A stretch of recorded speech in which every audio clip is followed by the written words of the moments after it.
Gentlemen, a series of conversation between men for men to talk about taboo subjects like emotion, behavior, culture, and mental health, just to name a few, in hopes to encourage men to embrace their authentic self and reclaim their emotional being. So join me to bring back the gentle in men.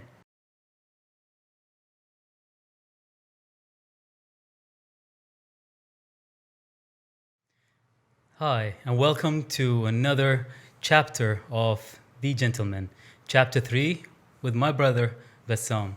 Hi, How you doing? I'm good. I'm good. Thank you for having me again. Well, it's always good to have you, my friend, and Good to be here. would like to start with you introducing yourself to the audience, please. In case you didn't know, last time I'm Basam Alawi. I'm the owner of Darsin Cafe at the Bahrain National Museum, plus a bunch of other food concepts that we're working on at the moment. But my passion really lies in perfumery, which is you might think is unrelated to cuisine, but it's surprisingly related. Nice. Yeah. Well, I guess you keep on surprising me, man. I keep on surprising myself. But that's good. Like what we kind of tend to, the more we learn about ourselves, the more we find out a lot of new interests that Absolutely. we kind of try to open doors and get to explore, right? Absolutely right. I feel like this is something that we need to pay attention to because I think the norm stream is where you kind of have to build your mentality around what you study, grow up, do whatever you have to do to earn a Exactly. living, and then step by step you become an adult and forget Right. about your hobbies, your interests. Exactly. Talk about a little bit more about your interests and like who Fed is today. Um, well, I think it's not a question of trying to be an adult or become one now. I think by being a full adult early on and deciding what you want to do, you can explore that to its fullest potential. Yeah. So I think being an adult now, Okay. it might be mixed with having good career choices, Okay. which is not necessarily the case. For me, being an adult is knowing exactly what you want and going for it early on. And not having to explain too much why you like it or why it is you want to invest your time in it. So I suppose I came into adulthood quite late or had the confidence to adopt my career choices quite late and then be at peace with them. So, yeah, that's how I feel about that. If you would define what's adulthood. I think I've ended our last gentleman's talk with when you asked us what it is we find to be probably the most important masculine characteristic or Yeah. the thing we aspire to be the most as a trait. And I will reiterate it again. I think adulthood is the wisdom to know what you want and to avoid the things that you don't want and that compromise who you are as an individual, whether it compromises your values or principles or beliefs or whatever. I love that, man. Yeah. And you said you stumbled on that late. Why is Yes. that? Because I touched on this last time as well. Because of societal expectation Okay. in this part of the world, we're fairly new to the world of commerce or technology, whatever, relative to the history of the Middle East versus that of Europe or the United States. We've come into oil wealth quite early, past 70, 80, 100 years almost.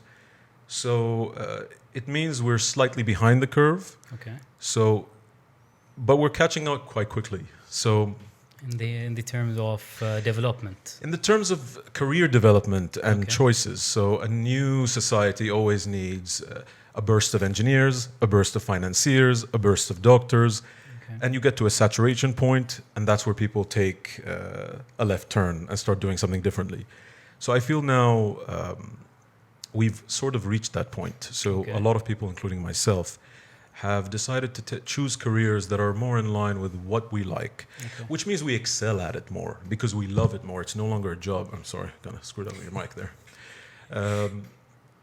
And we get to produce things of quality on a global scale. That's what I'm trying to do. It's not just relative to the context. We are transcending Yeah. the mental borders of where we were told to be. And it's nice. And technology helps us do that. Kind of go outside of ourselves. I know. Yeah. I love like how you kind of tell me like how you've been able to extend like the capabilities or your limitations, let's say, because I believe from what you're trying to say that as a society we were limited, like mentally maybe, but because you chose to tap into your true calling, maybe Right. that's when you kind of excelled and were able to grow, develop, and choose the path that literally you feel like you relate to. Do you feel like from your perspective, the limitations? I would like to touch on that a little bit from like the way growing up. I would say because you told me that you kind of came into this late. I would love to get to hear about you growing up and what is that limitations and why did you stumble upon your potential just recently? Right.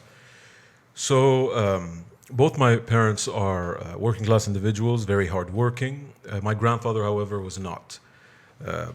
He was a self-made man, and I feel like I'm going back to my roots from that respect. It's not about putting those who choose a career path or a corporate path, trying to put them down or take away from their decision. It's just different. I found that it wasn't for me. And most of the time, people think, oh, you're just being lazy.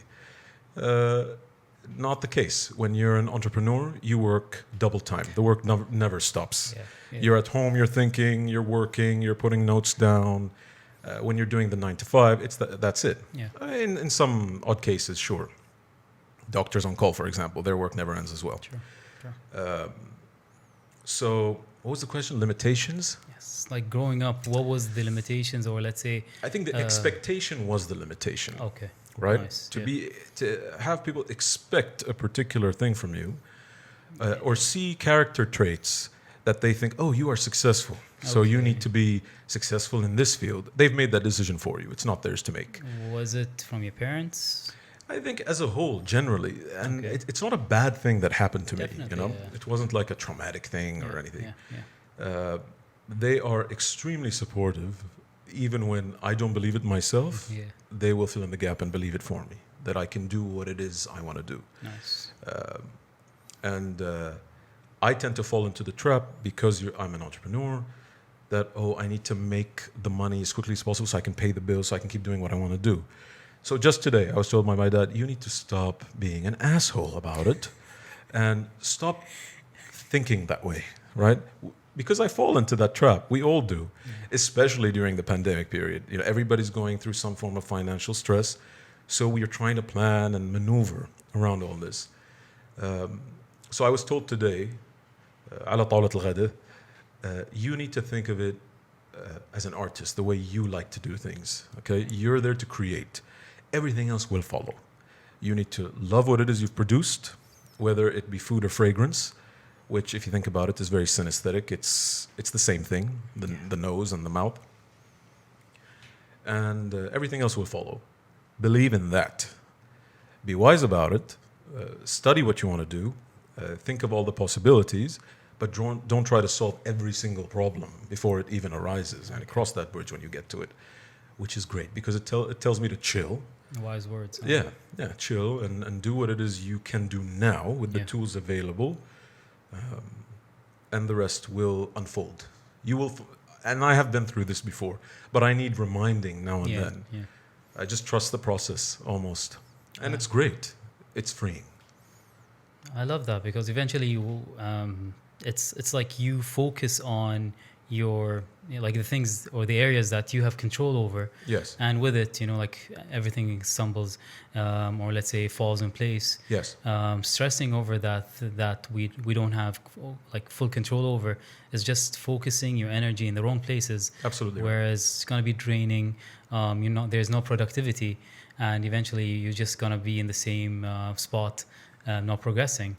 So I really respect that. Yeah. I mean, don't get me wrong. It's not the case all the time. I know. It's moving from a constant swing between fear and acceptance, and not staying in the fear zone for too long. I've noticed that I stay in the fear zone less. Yeah. I recognize it very quickly now. I'm shit scared of this situation. Okay, great. I'm shit scared of this situation. Moving on. I'm not going to dwell in that mental space because it kills everything else creatively. I can't produce, you can't work efficiently, you're always in a state of panic Yeah. and worry. Why? It's unnecessary. As I'm saying this to you, it's a constant reminder to myself as well. Definitely, Yeah. definitely. Um, well, I'll hold that thought for a second. Right now, as I said, I just want to dig in deep. I'm interested in knowing what kind of what is it that got you to that mind shift, and what difference was it?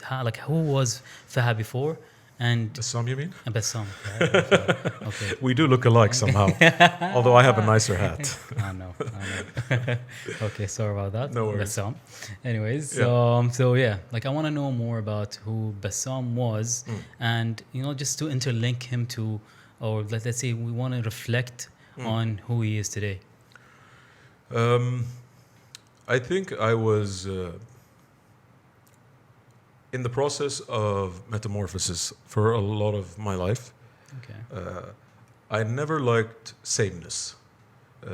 It doesn't mean that I tried to stand out from the crowd or be exhibitionist in any way. That's not what I mean. I mean, I like to ask why, again, which I touched on in the gentleman's interview, why certain things should be the way they are, Okay. whether that's right, and if I can do it differently. If it obviously doesn't damage me or those around me and creates a new, different path that other people might follow, maybe. So I came from that mindset, a feeling of always searching, and which is great because it means you're always willing to learn. This is also very important, Curiosity. and I keep always to be able to learn from anyone, any source, at any time, in any place. Nice. It's great because it means you're in this almost childlike state of fascination with the world, Yes, yeah. right? And you're curious to see what's behind things.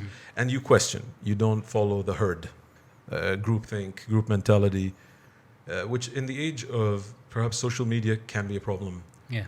because... Mainstream. Definitely. Now it's not one mainstream.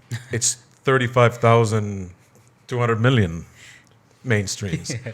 Right, and people choose which stream, I suppose, to carry the metaphor Yeah. to its death. That influenced them the most. That influences the most, and then just kind of ride that little Wave. current. Yeah. So I don't like it personally, and it has to have a genuine core.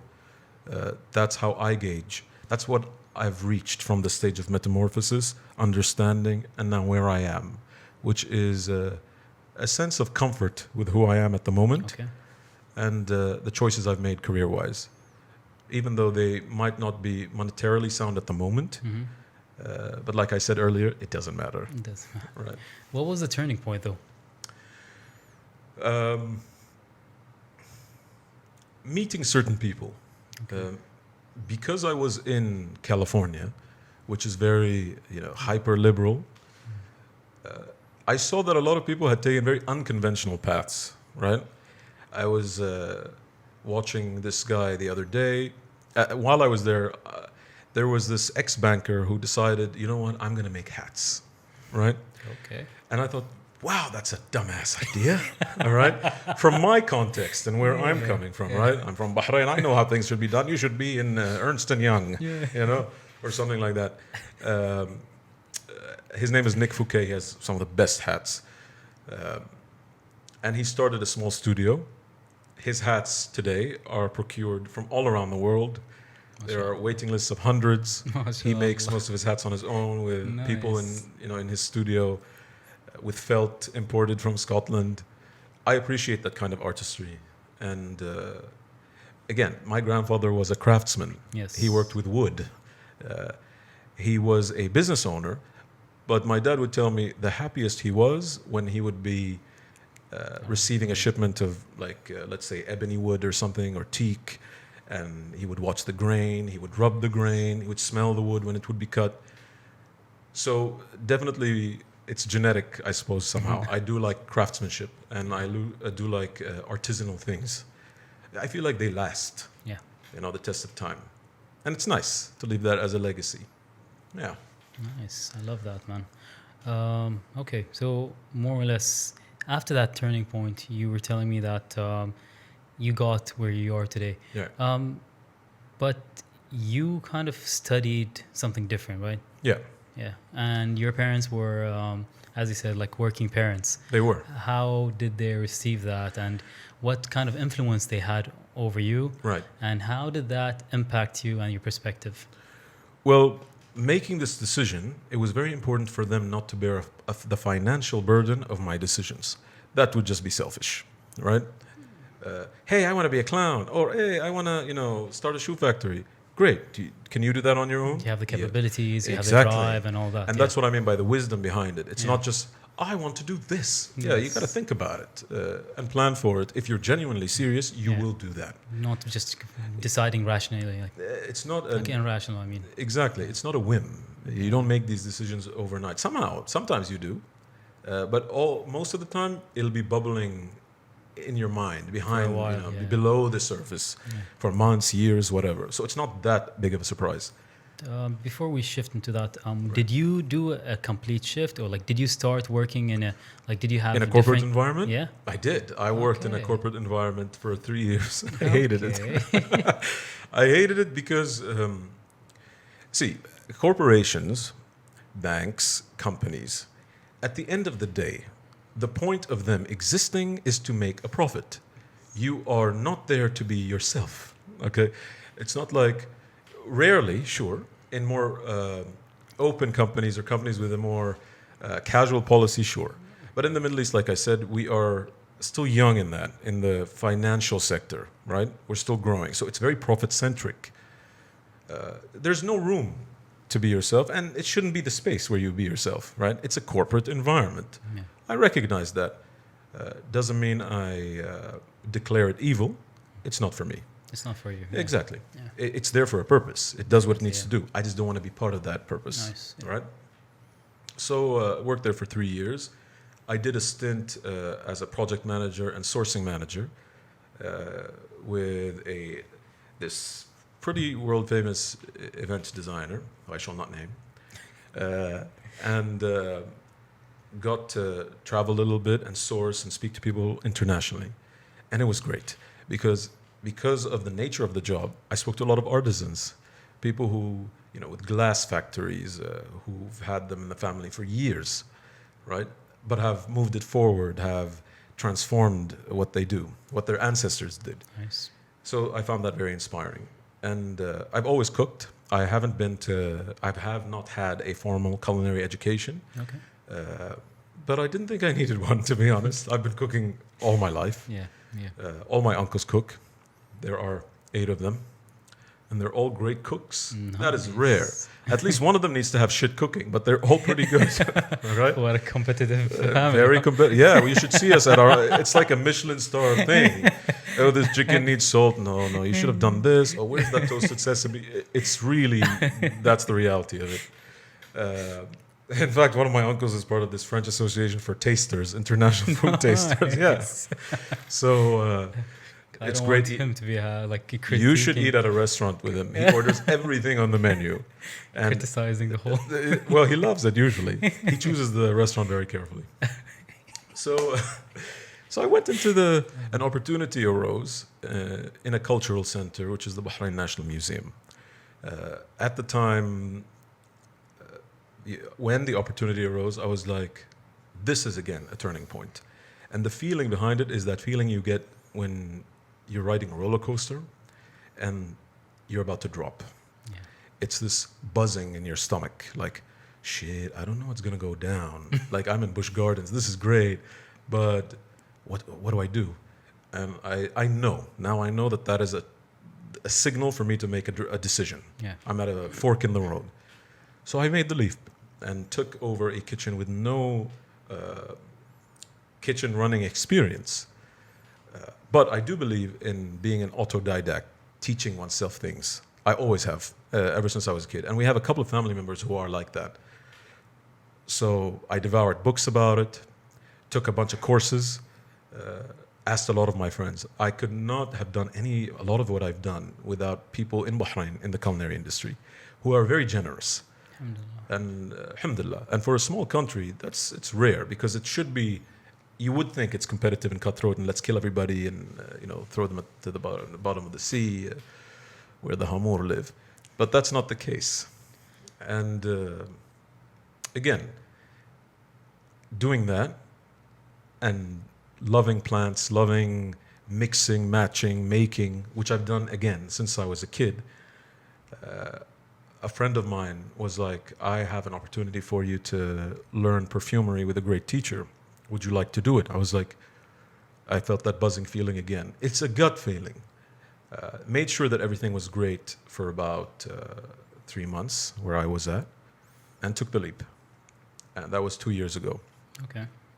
And I've been making fragrance ever since. What I do is cooking, but I think my real passion is in building fragrance because of its link to memory and story and place, which is how I see the world. Beautiful, beautiful, man. How were you in the corporate world? Like how was your personality? Like I just wanna I'm curious right now. I'm very direct. Okay. And it doesn't mean I'm undiplomatic, but I don't like ulterior motives. And that means that at certain points in time, if I didn't like a particular thing, I would say it. Again, I don't just say yes because everybody else does something. And I want to learn what's behind it. I'm not there to just robotically accept corporate speak. I was there to learn, and learning means asking questions. That was a bit strange for some people, but not all, because I'm sure there were a bunch of people like myself. And a lot of them, by the way, FYI, have moved on from that place, thankfully. Good for them. So, yeah, I was very much myself. Nothing has changed, Nice. except that ما ألبس الثوب والقطرة كل يوم. So now I can dress like a retiree from Miami, which is great. But yeah, I think I was myself. I didn't really compromise who I was. But obviously you have to respect certain corporate boundaries and the local culture, corporate culture of where you're working. That's just being diplomatic and conscientious about where you are. And polite. I mean, you don't go into somebody else's house and shit all over the place. That's not very polite, is it? It's not. But I love how you put it, because more or less, let's say, I've taken the leap from changing one career and starting from scratch. I was about to say, yeah. Yeah. The only thing is, I wouldn't say, like you mentioned this, your parents weren't fully supportive because because of the fear, love. Yeah. And same thing with me, where my parents were like, they were devastated. Right. You know, like the minute they knew that I actually quit, Right. they were devastated. You know, like they saw like I've ended my life. You know, like that's how bad that was. You look super healthy to me. Your life looks fine. But alhamdulillah, I think this is something that I love that you touched upon this, because more or less, I would love parents to do better. Yeah. In the sense that they would start reasoning, they would start actually touching upon where their sons and daughters are coming from, in the sense that, okay, this right here doesn't suit me. I think I need something different in my life. Yes. And I have reached my true calling. You know, like give them a chance. Yeah. But I love that you mentioned the idea behind it. Don't come in irrationally and be like, you know what, I want to quit today. Okay, and then what? Have you done your studies? Is there a plan? Exactly. Like, what are you going to be? Oprah? Like, it's not... I would have a conversation with a lot of people in the educational sector. I clearly have opinions about everything. Studied opinions, I hope, from information that I've learned from others, better men and women within their fields. I think one of the greatest gifts parents can give their children is the art of decision making. How to make a proper, studied, wise decision. That's different from education. Yeah. It's something I did not learn in my fancy private school, right? Sure. Which charges an arm and a leg now, by the way. It's like they're about to send people to fucking Mars or something. Like, relax. انتوا في مدينة عيسى. Without mentioning names. Without mentioning names. أخاف يسحبوني من الألumni list. Yeah, but nowhere in there it's like how to weigh your options. If you're about to make a career choice or a jump or a life decision, how do you do that? Because it is an art, right? Once that is taught, then you don't find yourself in a position where you're making silly, stupid decisions because I feel like it. Right? It's a studied process. So I suppose one takeaway from what I'm saying is it was never a spur of the moment, irrational, go out and step on everybody's toes, including the parents and the immediate family or whatever, and do what I want to do. It was selfish and selfless at the same time, because it was fulfilling what I felt was my purpose, but I did it in a way where it didn't affect anybody else negatively. And I made sure that I took proper, step-by-step... Calculated risks. Calculated risks, exactly. Because everything is a risk, right? Unless you're in finance, then you hedge everything, and then you actually bet against the market, and you make a lot of money. But I digress. So yeah, how to make wise decisions, taking everything into account, including who you are now, where you might be a little later on, and why you're making the decision. The real intention behind it. I love that. Yeah. More or less like give the chance for reasoning and understanding. Like we touched upon that even in the pilot. Fahad, cut that out. I do like Fahad. Okay, we're cutting that out. خلاص. زين. Basam. I want to emphasize on one thing that I sincerely love about you, which is your authenticity. Right. You've been going through understanding and finding yourself through every phase in your life. Yes. And with it, your decision making and let's say every step along the way was towards that. You know, like, what resonates with you, your gut feeling, your intuition. I want you to direct this message to our gentlemen out there. Right. This is the most elegant key message that I would love you to touch upon for our audience.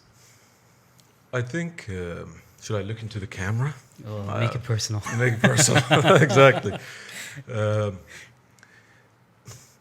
What sums it up for me sometimes is there's this quote, which I'm about to butcher, so prepare yourself. Paraphrasing. By paraphrase supreme. It's by Frank Herbert, the author of Dune, right? And I remember when I read this, it was profound for me. It was about fear. And it goes something like, I shall not fear. Fear is the mind killer. Fear is the little death that brings total obliteration. I will not fear. I will let it pass through and over me. And then I will turn the inner eye to where it has gone. Only I will remain. When I read that, I learned a key lesson. One situation which I avoid making decisions in is a state of fear. I never make any key decisions if I'm in a state of fear. And I say that to myself out loud. I'm like, I'm making this decision. Why? Because I'm shit scared. No decisions will be made in this state of mind. All decisions must be made from a place of peace and tranquility. Otherwise, it's probably not a very calculated risk and more of a rash decision. So I'd say that's my advice. The wisdom to know not to work and operate from a place of fear and consequence. Nice. I would love to end it with that. Thank you, man. Thank you for having me. The authenticity, man. Like, as I said, that's the most elegant message that I would love to have everyone wear as a badge. It's very hard. It's very rare. But once you tap into your authentic self, you kind of open the doors of possibilities. Absolutely. And your optimal level of consciousness. So thank you once again for having me.